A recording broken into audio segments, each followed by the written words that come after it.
tema da reflexão dessa noite vai tratar sobre a inutilidade da religião. Religião inútil. Como está a tua comunhão com Deus? Como está a tua vida diante do Senhor, o teu dia a dia, o teu cotidiano? A mensagem de Cristo, o que é que ela tem significado para a tua vida e o que é que ela tem promovido mudança em ti? Eu não estou aqui para criticar religião A, religião B, nem a tua religião. Mas eu estou aqui, com toda a humildade do Senhor, compartilhar uma palavra do Senhor, para que eu e você, jamais a gente venha viver dentro de uma religião inútil.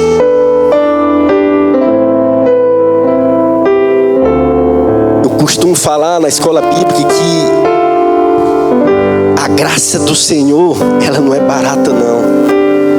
A graça de Jesus, a graça do Deus Pai Todo-Poderoso, ela é muito cara. E jamais podemos transferir o nosso relacionamento com Deus, que é individual, é pessoal, é meu com o Senhor, é teu com o Senhor, para uma religião inútil que não tem efeito na tua vida e que não tem efeito na minha vida. Abra sua Bíblia em Jeremias capítulo 7. E por meio dessa palavra do profeta, dada por Deus ao profeta Jeremias, vamos refletir sobre esse tema. A religião inútil, a inutilidade da religião. Vamos ficar de pé? Em reverência ao nosso Deus, palavra que é poderosa para dar vida, para transformar, é a palavra do Senhor. Tem autoridade de Deus para consolar corações, tem autoridade do Senhor para corrigir, tem autoridade de Deus para dar vida. E diz assim, Jeremias capítulo 7, versículo 1. Esta é a palavra que veio a Jeremias da parte do Senhor. Fique junto à porta do templo do Senhor e proclame esta mensagem. Ouçam a palavra do Senhor, todos vocês de Judá que atravessam estas portas para adorar o Senhor. Assim diz o Senhor dos Exércitos, o Deus de Israel: corrijam a sua conduta e as suas ações. Eu os farei habitar neste lugar. Não confiem nas palavras enganosas dos que dizem: este é o templo do Senhor. O templo do Senhor. O templo do Senhor. Mas se vocês realmente corrigirem a sua conduta e as suas ações, e se de fato tratarem uns aos outros com justiça, se não oprimirem o estrangeiro, o órfão e a viúva, e não derramarem sangue inocente neste lugar, e se vocês não seguirem outros deuses para a sua própria ruína, então eu os farei habitar neste lugar, na terra que dei aos seus antepassados desde a antiguidade e para sempre. Mas vejam, vocês confiam em palavras enganosas e inúteis. Vocês pensam que podem roubar e matar, cometer adultério e jurar falsamente, queimar incenso a Baal e seguir outros deuses que vocês não conheceram, e depois vir e permanecer perante mim neste templo que leva o meu nome e dizer: estamos seguros para continuar com todas estas práticas repugnantes. Este templo que leva o meu nome tornou-se para vocês um covil de ladrões. Cuidado, eu mesmo estou vendo isso, declara o Senhor. Versículo 24. Mas eles não me ouviram, nem me deram atenção. Antes, seguiram o raciocínio rebelde dos seus corações maus. Andaram para trás e não para frente. Senhor Jesus, Deus Santo, Todo-Poderoso, estamos aqui para te louvar, para te engrandecer, para te exaltar.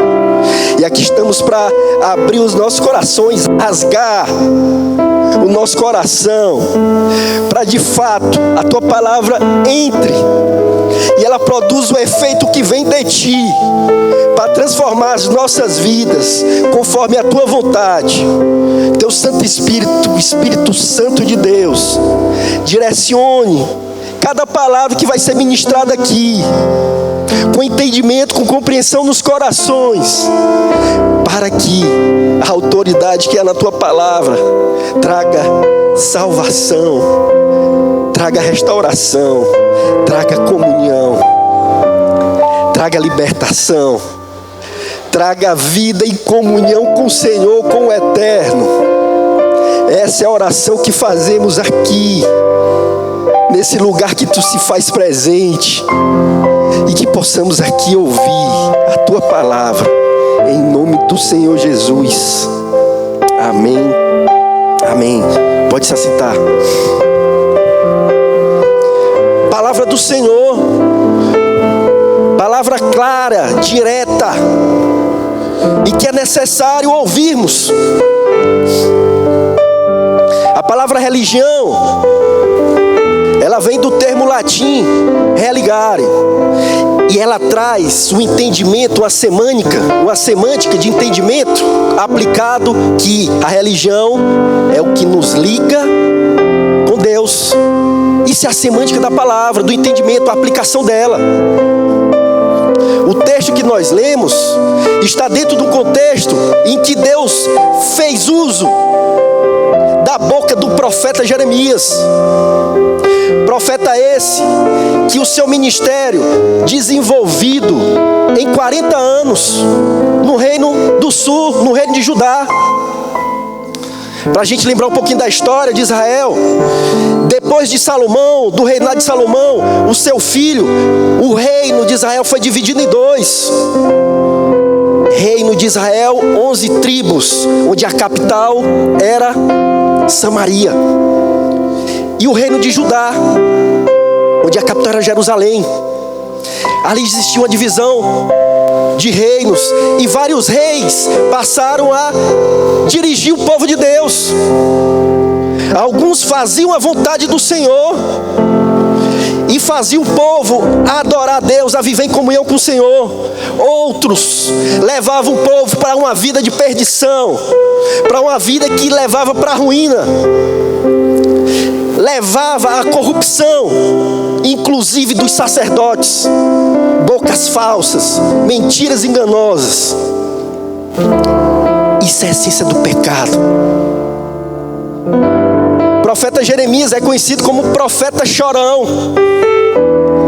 mas ele não era chorão porque ele era fácil de chorar, não. Ele era chorão porque Deus deu a ele a sensibilidade dele absorver de forma antecipada tudo que o povo ia sofrer e ia viver por conta da desobediência, por conta de desprezar as palavras do Senhor. Tem palavra de vida, palavra que apruma, corrige, e a palavra que liberta. E ele era o profeta chorão porque ele sentia a dor, a angústia de cada palavra que Deus dizia: vai lá e fala o que vai acontecer. E ali ele falava das suas aflições. Ele foi perseguido porque o seu ministério, a palavra que Deus entregava a ele para ele falar direto ao seu povo, era uma palavra de correção e dava direto, era de confronto, confrontava diretamente a liderança do povo. Foi perseguido, foi preso, mas tudo isso refletia no que o povo ia viver. E ele chorava, pastor Anderson, chorava. O contexto que nós lemos de Jeremias capítulo 7 é a mensagem em que Deus faz uso desse profeta para repudiar a falsa religião, a religião inútil. Aqui a palavra dada pelo Deus único e verdadeiro. Existe uma falácia que diz que toda religião leva a Deus. Isso é mentira.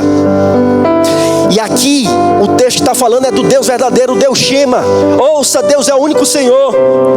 E é o próprio Deus que fala para o seu povo, povo que tinha uma promessa, povo que quando Deus separou foi com um objetivo e um propósito, para que esse povo testemunhasse diante de todas as outras nações que existe um único Deus verdadeiro. E esse é digno de louvor e de adoração. Existe uma vida para ser vivida na presença desse Deus, porque Ele é eterno e Deus nos criou para um relacionamento eterno com Ele e não para condenação. Por amor de Deus, Ele proveu homens do Senhor, homens de Deus, profetas, para orientar o povo a não perecerem na caminhada das suas vidas e não viverem a falsidade, a hipocrisia da religião. Esse é o contexto de Jeremias 7. O contexto é bem peculiar. É o contexto em que o povo achava que, pelo fato do templo de Deus, a casa do Senhor, como estava em Jerusalém e estava erguida, eles achavam que isso era suficiente para que nenhum mal acontecesse a eles. E eles vivessem de forma enganosa, como rebeldes, praticando o que não deveria, vivendo o que não deveria, fazendo o que não deveria, adorando a quem não deveria. E chega um momento em que Deus diz: basta, basta. Aqui é essa realidade para a gente entender. É necessário que venhamos a compreender aspectos da religião inútil, da inutilidade da religião. E é por meio desse texto que nós vamos refletir nisso. O primeiro aspecto da inutilidade da religião é a religião inútil não te leva ao arrependimento para a mudança. Aqui no início fala que Deus disse para o profeta Jeremias: vai lá na porta do templo e anuncia aqueles que estão entrando. E diz o seguinte: Deus trouxe uma palavra, a primeira palavra foi a de chamada de arrependimento. Olha só o que é que Deus falou aí, ó.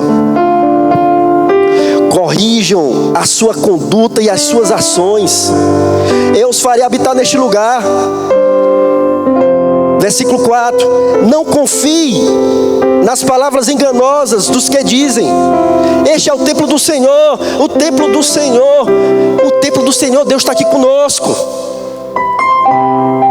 Pelo fato lá do reino do norte, de Samaria, ter caído pelo Império Assírio, e Jerusalém, pelo milagre do Senhor, ter resistido, eles se gabavam: ei, Deus está aqui conosco, eu estou com Deus, mas tudo eu posso fazer, nada me impede, porque nenhum mal vai nos alcançar. E as pessoas se desviaram do Senhor. E Deus diz assim, versículo 5: e se de fato tratarem uns aos outros com justiça, versículo 6, e se vocês não seguirem outros deuses para a sua própria ruína. Chamado para o arrependimento, essa foi a primeira palavra. O profeta na porta da igreja, é como se o pastor estivesse ali, o pastor Denício, os pastores, estivesse ali na porta da igreja recebendo: ei, Igreja do Senhor, povo de Deus, escuta. Deus está nos chamando para um arrependimento, para uma mudança. Corrijam os seus passos, corrijam as suas condutas, as suas ações. Isso tem a ver com o meu dia a dia. Como que eu tenho vivido nesse mundo, no meu dia a dia? O texto fala que diz assim: cuidado, eu, o Senhor, estou vendo. E a palavra do Senhor diz que Deus, Ele contempla os maus e os bons. Os olhos do Senhor nos contemplam.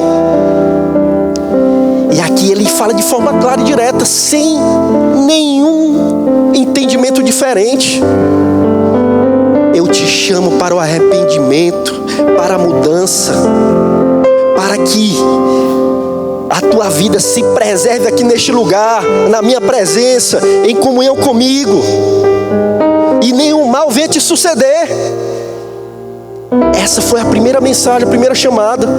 E aqui a gente aprende o primeiro aspecto da religião inútil. É a religião que não te leva para o arrependimento, para a mudança da tua vida.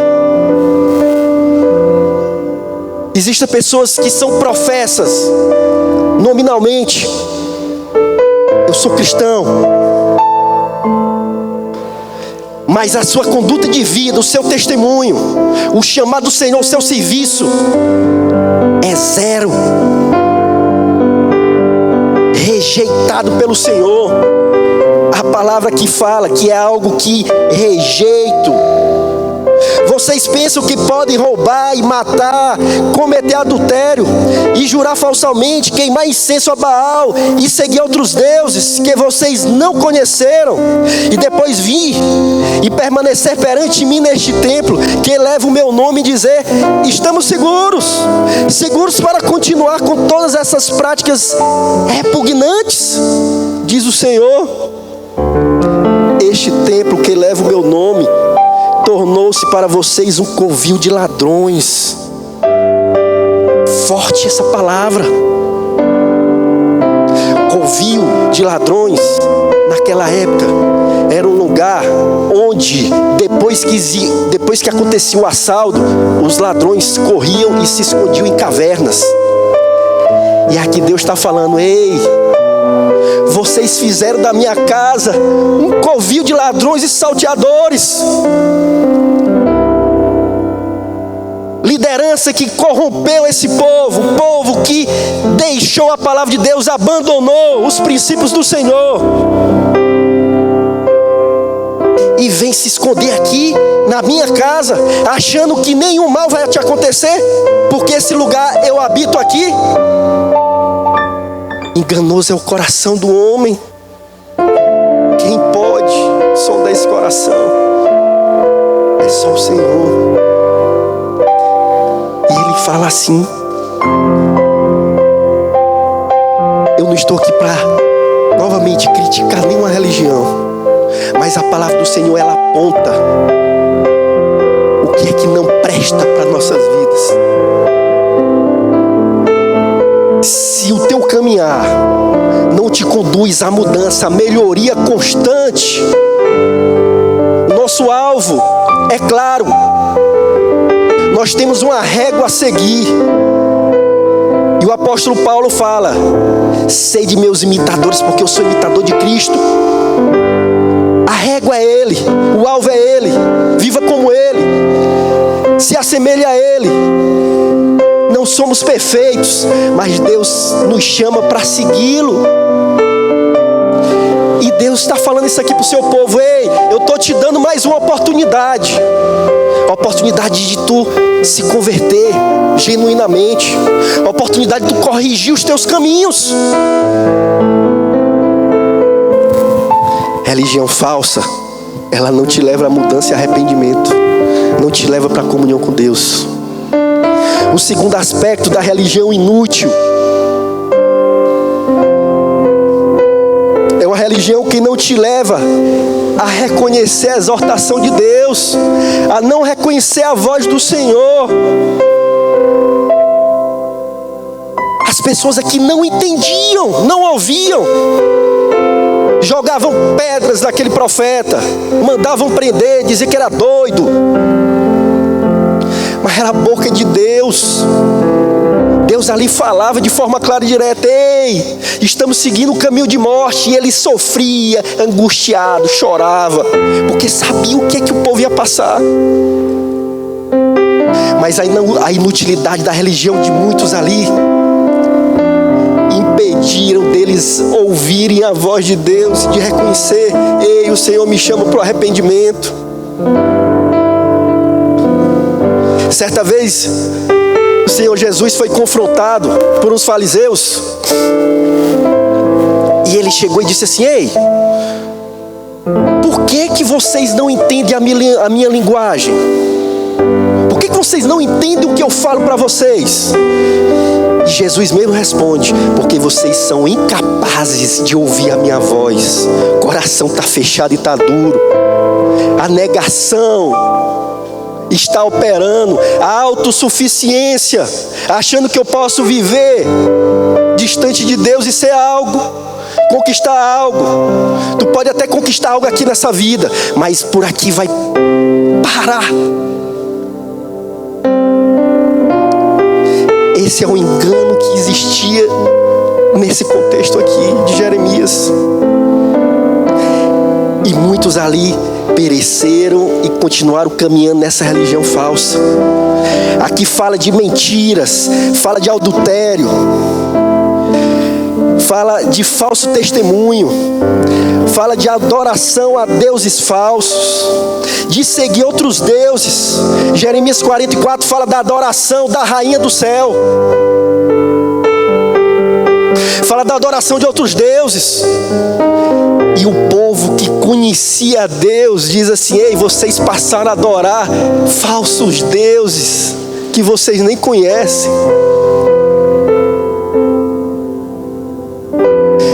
Mas aqui Deus está dando mais uma oportunidade para aquele povo. Mas a religião inútil endureceu o coração e eles não reconheceram a voz do Senhor, a voz de livramento, a palavra que liberta, a palavra lá que ela ministra perdão aos corações, porque Deus é misericórdia. Misericórdia é a ação de Deus de perdoar.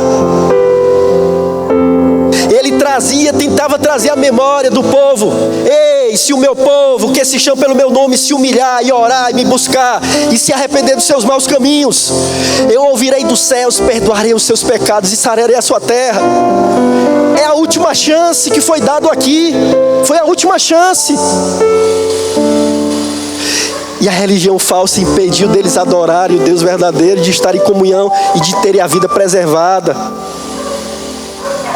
O terceiro aspecto da religião inútil é a religião que te leva, que te conduz ao juízo divino para a condenação. Olha só o que aqui fala aqui o texto, versículo 21. Assim diz o Senhor dos Exércitos, Deus de Israel: juntem os seus holocaustos aos outros sacrifícios e comam a carne vocês mesmos. Quando tirei do Egito os seus antepassados, nada lhes falei, nem lhes ordenei quanto a holocaustos e sacrifícios. Dei-lhes, entretanto, esta ordem: obedeçam-me, e eu serei o seu Deus, e vocês serão o meu povo. Vocês andarão em todo o caminho que eu ordenar, para que tudo vá bem a vocês. Mas eles não me ouviram, nem me deram atenção. Antes seguiram o raciocínio rebelde dos seus corações maus. Andaram para trás e não para frente. Desde a época em que os seus antepassados saíram do Egito até o dia de hoje, eu enviei os meus servos a vocês, os profetas, dia após dia. Mas eles não me ouviram, não me deram atenção, antes tornaram-se obstinados e foram piores do que os seus antepassados. Versículo 27 diz assim, quando você lhes disser isso, tudo isso, eles não o escutarão.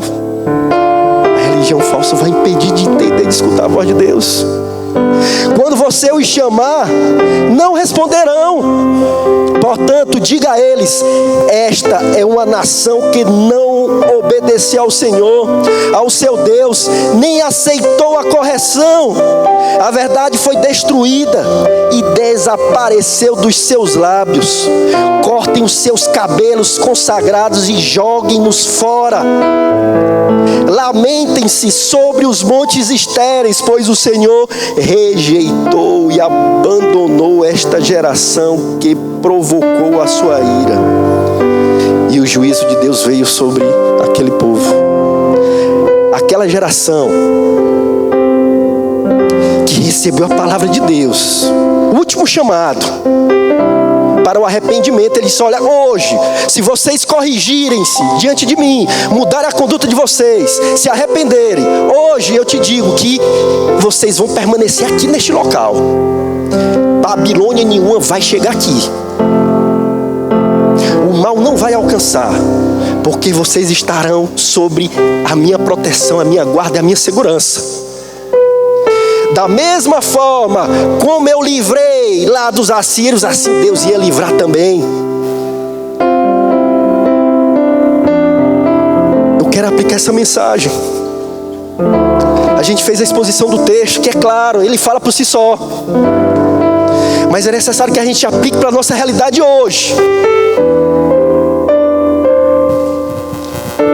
Vivemos em um mundo místico, cheio de religiões. Vivemos em um mundo em que as pessoas dizem-se boas. Vivemos em um mundo em que as pessoas dizem que amam a Deus, só no achismo, só de forma nominal e professa. Aqui, como fala, o coração é rebelde, é duro, não quer saber e adoram qualquer coisa. E quando a gente fala da Bíblia, quando a gente fala dos princípios bíblicos cristãos, diz que isso é coceira. A própria Bíblia já fala isso aí. Isso é coceira dos meus ouvidos, isso é besteira, é bobagem.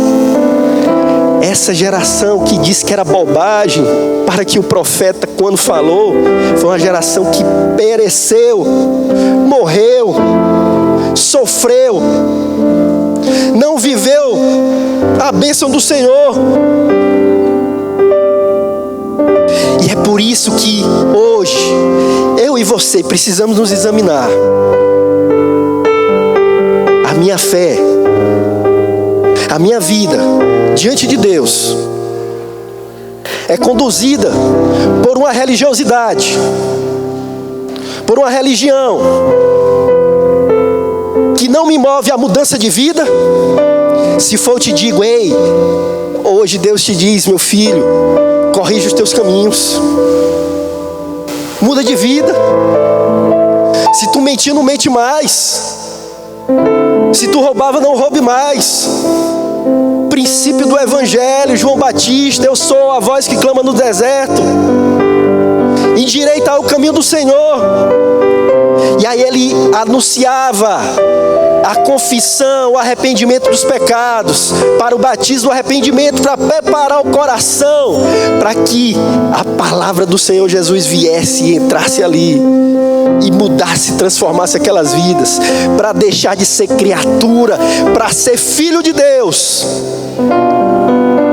Eu creio nessa palavra, porque a palavra do Senhor diz assim. O contexto que nós vivemos hoje é um contexto em que eu tenho um pé na igreja e um pé no mundo. Tenho uma vida dupla. Estou aqui, a mesma boca que serve para adorar, para louvar, é a mesma boca que serve para fofocar, para mentir, para enganar, e sem arrependimento. É a mesma boca que leva a pessoas à ruína.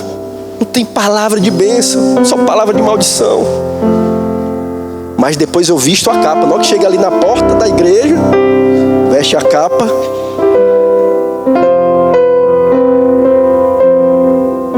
Não estou falando aqui, estou falando do contexto geral. Eu preciso sondar o meu coração. Ali era povo de Deus. falando com o seu povo. O contexto que nós vivemos hoje, também vivemos numa realidade em que o amor de Deus, ele também é só falado de boca, mas nada de atitude. O apóstolo João, conhecido como o apóstolo do amor, e a gente tem aprendido aqui na escola bíblica dominical, tem refletido nas epístolas de João. E ele fala que o amor que vem de Deus, o amor ágape, é aquele amor que nos coloca, de fato, diante do nosso próximo. É o amor que me coloca a reconhecer quem é o meu próximo. E aqui Deus diz o seguinte, ó.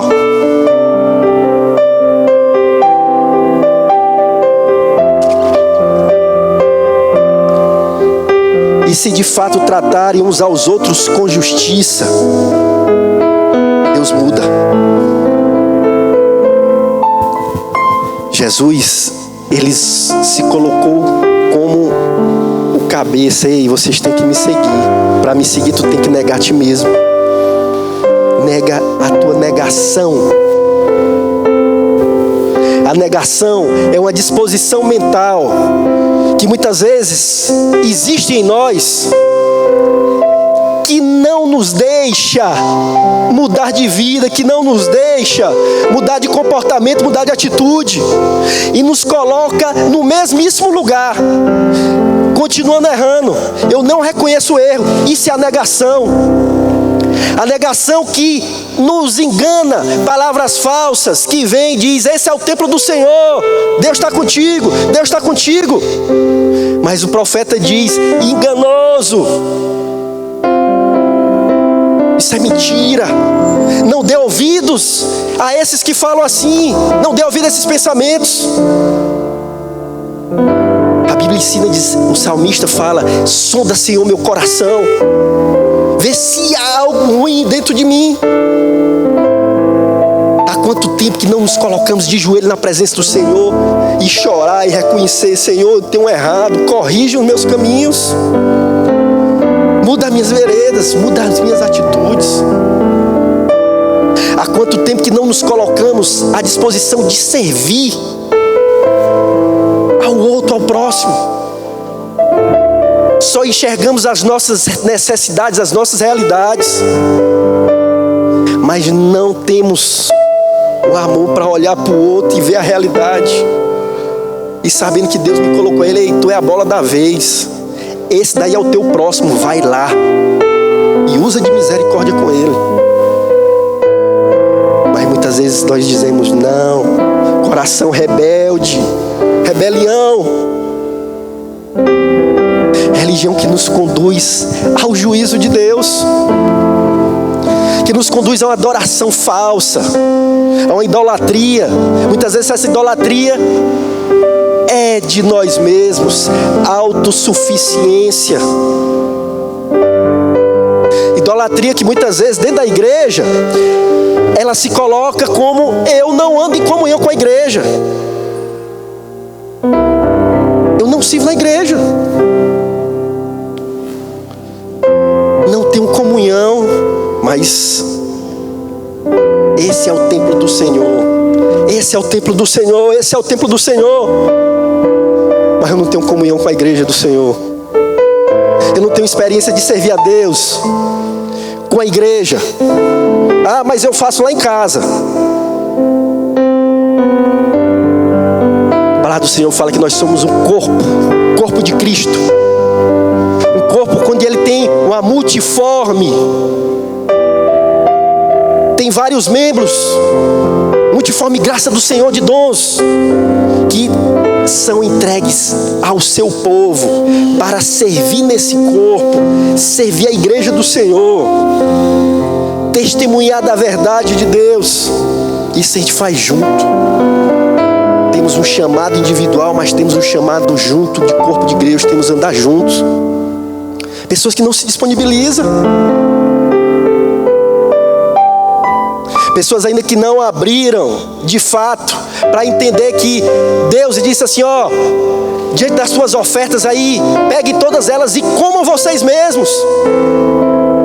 Eu não pedi isso não, eu pedi foi obediência, que vocês andassem comigo e fossem guiados por mim, foi isso que eu pedi.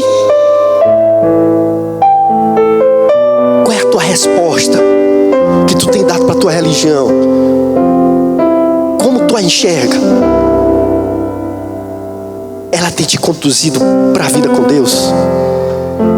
Para a gente estar concluindo, Salmo 127 diz o seguinte: se não for o Senhor o construtor da casa, será inútil trabalhar na construção. Se não é o Senhor que vigia a cidade, será inútil a sentinela montar guarda. Será inútil levantar cedo e dormir tarde, trabalhando arduamente por alimento. O Senhor concede sonos àqueles a quem Ele ama. Mesma aplicação. Deus nos convida a termos a Ele como em primeiro lugar, sem nenhum disfarce. É um relacionamento íntimo e direto com Deus. Ei, eu e você cantamos aqui, o véu se rasgou. Não preciso ter mais nenhum representante, um sacerdote que me represente diante de Deus, porque o sacerdote verdadeiro, o único que faz a minha aliança direta com o Eterno, Ele já fez e pagou o preço dele, dos meus pecados lá na cruz. Jesus disse: eu sou o caminho, a verdade e a vida, ninguém vai ao Pai se não for por meio de mim. E esse mesmo Jesus disse o seguinte: ei, se tu quer vir após mim, a si mesmo se negue. Negue essas mentiras aí dos teus pensamentos, que tu acha que tu é bom, que acha que tu tem caminhado em justiça. Nega-se a si mesmo as tuas vontades, se coloca à disposição de servir ao Senhor e a estar em prontidão em me obedecer. Ei, se tu quer vir após mim, a si mesmo se negue, tome a tua cruz e me siga. É esse Jesus que, ao seguirem a Ele, aí teremos a religião pura e verdadeira e sem mácula, que nos liga diretamente com o Eterno, uma aliança eterna, sem mancha. E Tiago fala dessa aliança e diz que a religião verdadeira, pura e sem mancha, é a religião que nos coloca a enxergarmos as necessidades das viúvas e dos órfãos, ou seja, a reconhecermos as necessidades daquele que está ao nosso próximo, da gente agir por ele, e aquele que não perverte o seu coração. Isso é a religião pura e verdadeira, que a palavra do Senhor fala lá em Tiago 1:27. Conclui com isso aí. E que preserve o seu coração, que não deixe o seu coração se perverter por este mundo. E não se deixa corromper pelo mundo. A tua religião, a minha religião, ela tem me deixado eu ser corrompido pelo mundo. Aí eu ouvi falsos enganos e trilhar esse caminhar. Peço que desligue as luzes. Eu peço que você entre em contato direto com Deus agora. É você e o Senhor. A nossa vida, nós prestaremos conta diante de Deus individualmente. A palavra do Senhor aqui foi pronunciada, foi lida. Eu creio que o Espírito Santo do Senhor está falando aqui aos corações. Pessoas que entraram hoje aqui pensando em algo, e Deus traz uma palavra diferente para corrigir os teus caminhos. Pessoas que ainda não professaram e não entregaram as suas vidas a Jesus. E a mensagem que o profeta deu, Jeremias deu àquela geração, disse: ei, hoje é a tua oportunidade. Depois dessa, o juízo do Senhor vai vir.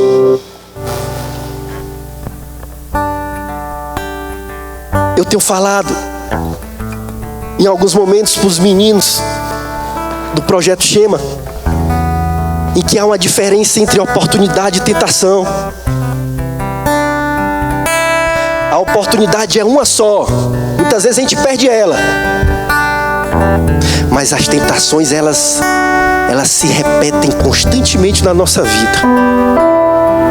Mas a palavra do Senhor fala que quando estamos diante dele, há um caminho de escape. Não há tentação maior sobre a ação de Deus, que nos livra das consequências da morte e do pecado, da doença da alma.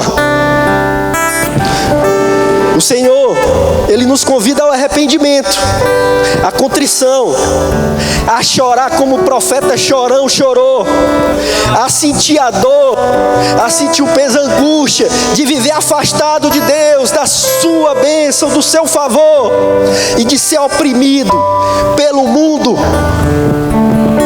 que nega a divindade do Senhor. Tem pessoas aqui que têm vacilado, pessoas que já entregaram o seu caminho de vida a Jesus, mas ainda preservam na sua vida os pecados da estimação, os pecadinhos de estimação. Ainda mantém prazer, ainda tem a negação de dizer: isso não é problema, eu sou o templo do Senhor, eu sou o templo do Senhor, eu sou o templo do Senhor, mas ainda preserva esses pecadinhos, tem prazer. O Senhor diz: ei, corrija as tuas condutas. Tem pessoas aqui que Deus tem chamado: ei, eu tenho te dado dom, eu tenho te capacitado, eu tenho te dado, mas tu está enterrando os teus talentos. E o profeta disse aqui: sirva aos teus próximos, cuide de vocês.